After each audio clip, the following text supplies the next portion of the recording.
Offrir du bonheur aux enfants à travers la musique, des jeux de clowns et des contes. Telle est l'ambition du Festival international Mon Sac à Dos qui a célébré sa 8e édition dans la commune d'Abobo.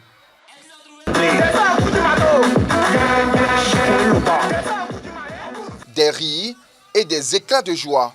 Ces moments ludiques et éducatifs ont réuni les enfants de plusieurs écoles primaires de la commune, leur offrant une parenthèse enchantée. Aujourd'hui, c'était un jour merveilleux. J'ai aimé le conte là, où il racontait qu'il vient du pays de la bourrette et où il a fait sortir le génie. Parmi les figures marquantes du festival, Alex, qui à ses heures perdues, rêvait son costume de clown. Grâce à ces jeux éducatifs, il illumine les visages des enfants et suscite des éclats de rire. On a fait des chants, on a fait des jeux de danse, on a fait des jeux de concentration. C'est pour permettre aux enfants d'être attentifs quand tu suis le maître et quand on te dit à un certain moment que tu dois t'arrêter là, tu dois comprendre que là, il faut s'arrêter.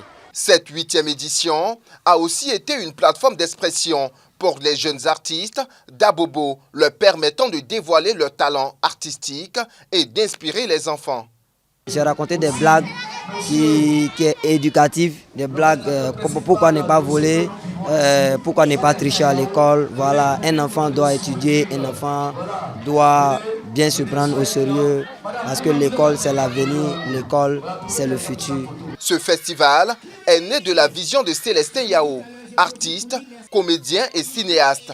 Il souhaite à travers cette initiative offrir des loisirs aux enfants les plus vulnérables de la commune et les éduquer de manière ludique. Nous avons constaté que pour un spectacle de clown, il fallait dépenser assez de sous pour qu'on puisse assister à une telle prestation. Alors que les artistes, nous savons aussi que Abobo est le fief des artistes en Côte d'Ivoire. Ils quittent Abobo, ils vont faire des prestations et on leur donne de l'argent.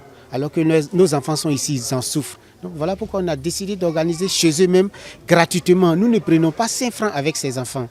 Ce que les autres dépensent de l'argent pour regarder, nous les avons ici déjà, on leur procure cela. Et c'est en prélude de la journée internationale des droits des enfants qui est prévue chaque 20 novembre de l'année.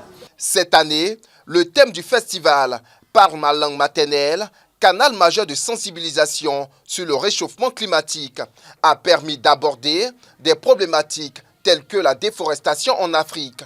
Une approche originale pour sensibiliser les enfants à l'écologie en mêlant culture et conscience environnementale.